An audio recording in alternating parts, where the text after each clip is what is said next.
YouTube fam, welcome back to Jamaican Turn Canadian, and once again I have my girl Melanie here.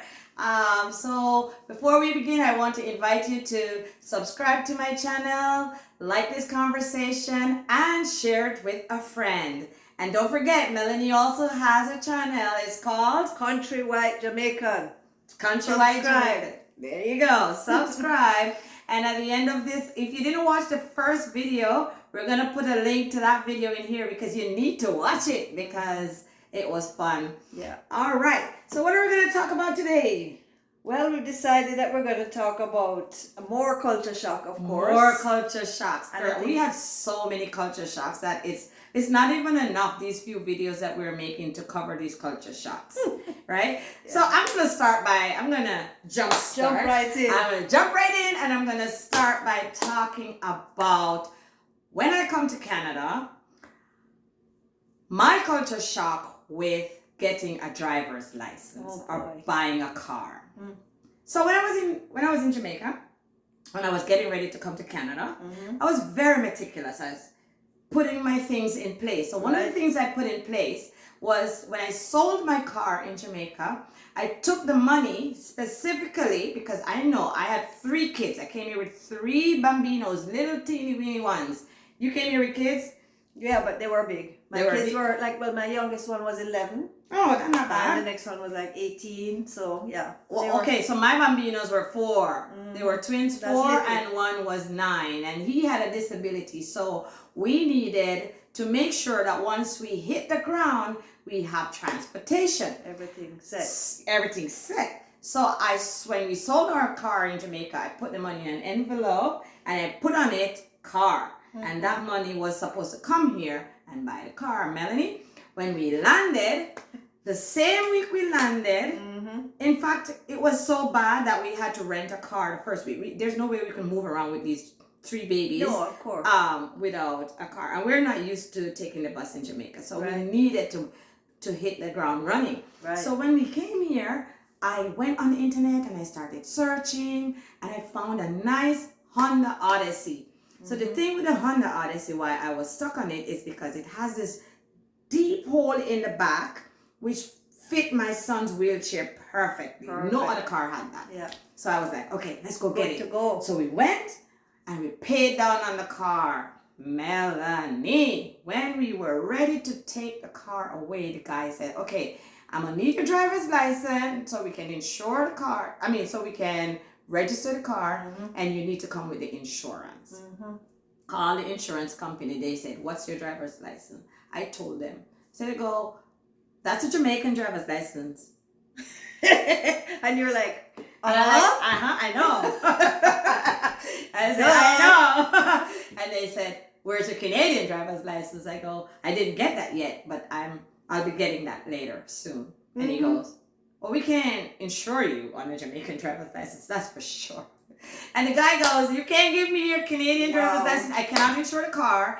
And if I can't insure the car, I can't drive the car off the lot. And the said thing reached me. Oh my gosh. Said thing reached me because I came here and, when in a rural place, the public transport is not all that. No. It's really it's a couple worse. buses named A, B, C, and D or something like that go in different directions around the town and come every half an hour and all of that, right? So I'm like, no, this can't work, need car.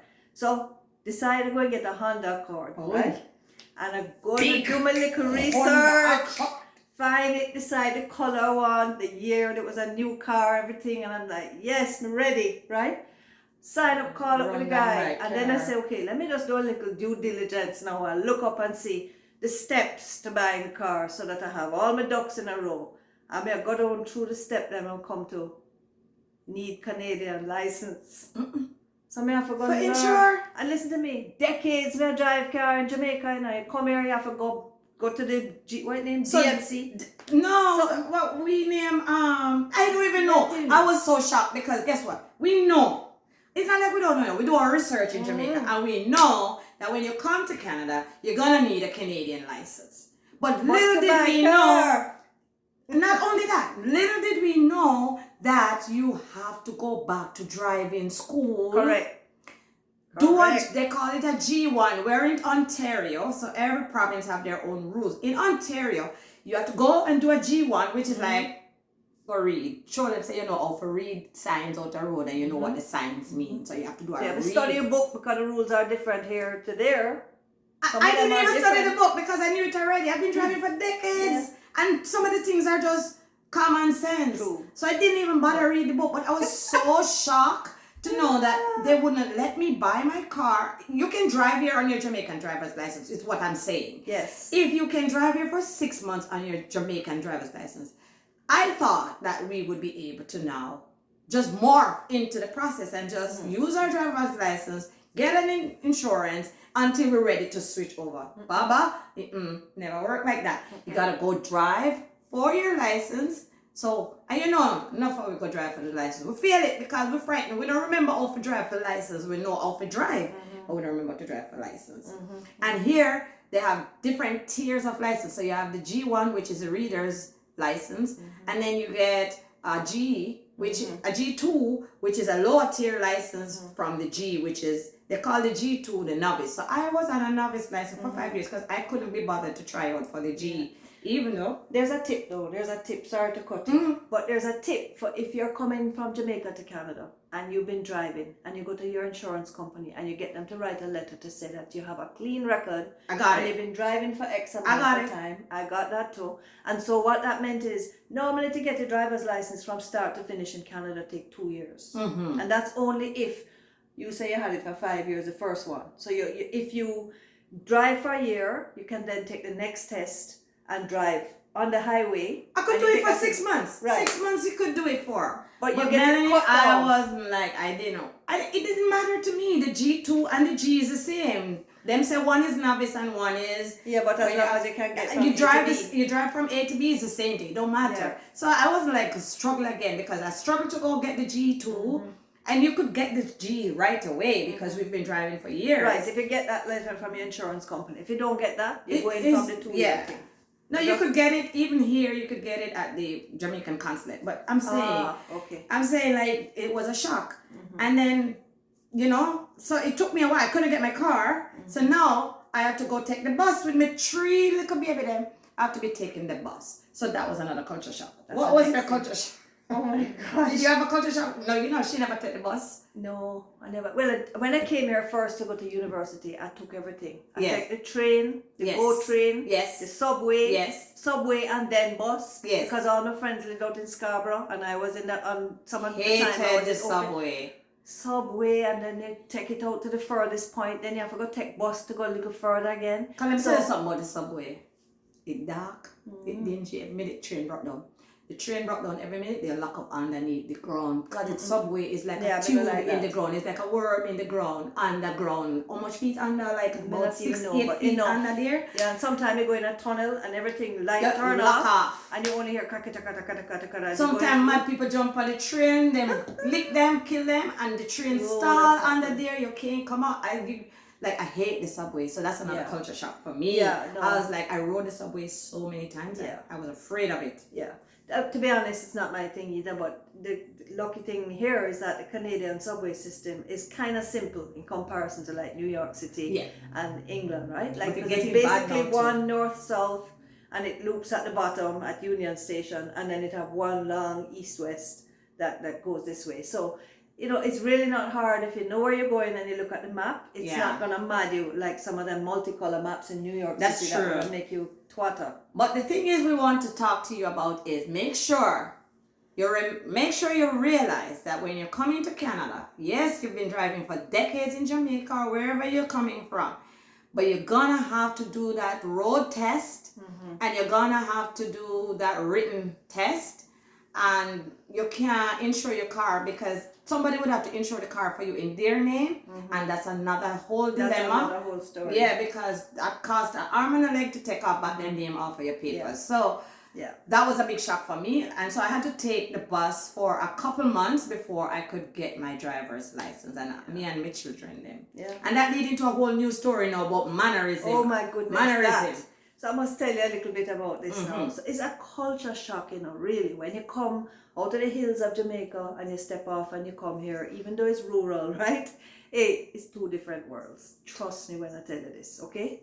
So I can't even tell you, like 2 months ago I went back to Jamaica, and when I step off the plane, the first thing I notice is everybody tell everybody else howdy. Exactly. As you're walking down the street, every man, jack, woman and child going to tell you howdy. How you tell them back doing? howdy, you know, from every walk of life, right? And I love that. I just love that. That just feel right to me. So when you come here now, it's very sociable. It's very warm. It really is a culture shock when you come here, and you, as a Jamaican now, you just go on like you're in Jamaica and you tell people howdy, and they look at you like maybe Like what? you're not right in your head. Yeah. Like, I wonder why they're so friendly. Like, It's something not a wrong joke. with them. Like, it's not a crazy. I mean, I find, and this is funny, but I find that in the winter it's even worse. And maybe people just cold, like them cold in their bodies, so them Put it cold, up, them hot, hands in pocket, right? head And down. then just Nobody talk to you. right? In the summertime, them kind of little chill a little bit better, and Yeah, you they know, come sometimes alive. you'll get a high or whatever, but Yeah. it's far and few between. But here the next thing now, this is a sorry culture. When I say sorry, I don't mean any disrespect. I mean it in this way. Listen, It's a life you thing. go to the supermarket, and by mistake, maybe your trolley hit a next guy trolley. You know, him going to tell you sorry. Yep. You hit him trolley, you know, and him going to tell you I sorry. don't Bible talk about still in a Melanie. Yeah. Maybe I should be more like, anyway. Yeah. Anyhow, But it's going true. down now, this is the thing that really got me in the supermarket. Because you know, in Jamaica, when we're shopping, we're just doing our own thing. We're looking for what we're looking for, and we're going to put it in our cart, and we're going to pay fit, and we're going to go to our yard, right? Yeah. Here now, you're going down the aisle and you see a lady and she's looking for whichever kind of flour she wants to make whatever she's making at home. Right. And she's taking her little time because she can't find the flour or something. So you know what you're supposed to do as a good Canadian? You're supposed to like look at the aisle right where you're standing and go on like say, And you you don't looking for want to look something for too. flour too. You don't want to Are look you- for flour. You don't want to reach down and take out flour from where she looking.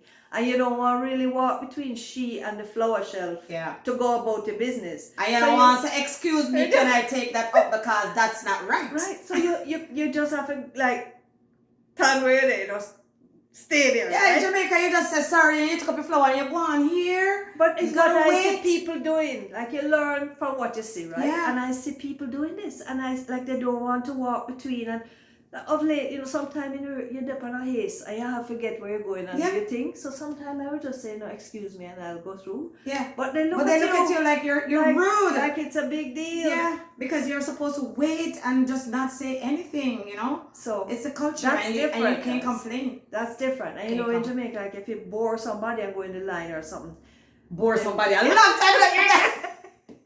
they really kick off. Yeah. Well, here they like go on like they, They never step back. notice. They They step never back. notice. You look like They you're in a complain. hurry. They call it passive aggressive. They step back and they're like looking at you, but they're not saying. I think they don't toot their horns at you. No. You can't toot your horn because that makes you an ogre. Yeah. Don't toot your horn. Just No. wait. You No, know, in Jamaica, we tell everybody howdy with horn. hold it with horn. You see your friend, And tell us say beep, beep, beep. tell us say you drive bad, drive me with your horn. Beep. But stoplight as a stoplight change, Oh, bam, right, here, you right. better wait, you know. I Don't can't you? tell the last time I hear a horn. No, blow. they don't. Unless somebody hit it by mistake when Yeah. they're coming out and we. But they'll do other things, you know, because we have a lot of immigrants who come with from their country, like us who come from our country with our style. So they'll you'll see other things, but the true Canadians, they'll just wait and they'll just stand back. I'm telling you, I've gone to this bus stop, walk into the bus stop, stand there. I say good morning, you know, and they look at me like nobody responds, and they look at me like, why are you saying good morning? I am a teacher here. I go walk in my classroom and I go in and I'm like, hello everybody, good morning. Nobody answers. Nobody answers. And you could even say it 2-3 more times. They're not answering because that's not the culture. I had to learn. Just don't bother say good morning. And if you say good morning, don't expect a response. And if somebody say, how are you today? They're not listening for you to respond because they're gone about their business. And if you say, how are you today? Don't expect them to answer. It's just good manners to not answer. That's it. I say ouch. Ouch. Culture shock. Yeah. I thought it was me. I thought I had a problem. Yeah. But then I realized it's not just me. Yeah, no. It's And you know that this is the last one I'm going to talk about. You know, this culture shock, Melanie, in Jamaica, with men, our men in Jamaica, I used to think that them forward and bright and out order because You'll be walking, you know, finger blinging off with your ring and thing. And you're walking even beside your husband. I don't know if you've had this experience in Jamaica. You pass a man, you know that you pass a man because the man will say, yo, daughter, you look good. Or, yo, daughter, I'll take you away from you. I'll take you away from your man. Because this is how Jamaican are. Jamaican men are. They're going to say hi to you. And if you don't respond... They're not backward in coming forward. No. They're very forward in coming forward. And if you don't respond, how I remember in Jamaica, then them take back them greeting. And them say, go away from there, you think you look good. You know, bother look good because you didn't respond. Here in Canada, you could be hot. You could be sexy. You could be the Queen of Sheba. Nobody looks at you. They don't say hi. And I don't know how they meet each other here because they don't talk. They don't say hi to you. They don't say anything. And a lot of women are finding it difficult to meet guys because they're afraid to approach them because they don't know if they're interested or not because they just don't, they have blinkers on. Yeah. Yeah. The culture has become, I don't know if it's just Canada, but it's become very online. Yes. It's kind of creepy, but it's online, yeah. It's where things have come around. Oh. You know? Well, some people like me with dead hungry. Yeah, same. I'm not the online thing, you know. I'm just getting along with this little YouTube channel. Meeting people. Yes, you know. So yeah, that's it. You know, the mannerism. When you come into Canada, bring your paper from the government, the driver's license place and the insurance place. Yeah. Get your license going really fast because you're gonna need it to get a car to drive. Yeah. And the insurance is mad expensive. Yeah. So that was my culture shock. Then I had to take the bus. That was another story which we don't have time to talk about because taking the bus here in Canada is such a different thing from taking the bus in Kingston, Jamaica, where I used to take the bus when I was a young girl. But there you have it, guys. There you have it. Mannerism, totally different. They say sorry for everything. But I love it. I've grown to love my environment and the people I hang around. Because once you get to understand their culture and you realize it's not you. Very polite. Very polite. Canadians are very polite. They're very polite, but not in the way how we are expecting or used to it, you know? Yeah. But it's all good. It's all good. So I hope you guys learned something from this. Yes. We loved sharing all this with you. We like to get together and share stuff. Look out for some more. We're coming again at you with another culture shock soon. Don't forget, like, subscribe, and share with a friend. And let us hear your culture shock about mannerism or your driver's license or the bus. We want to hear it. Thank you so much for joining us. Bye, guys. Bye.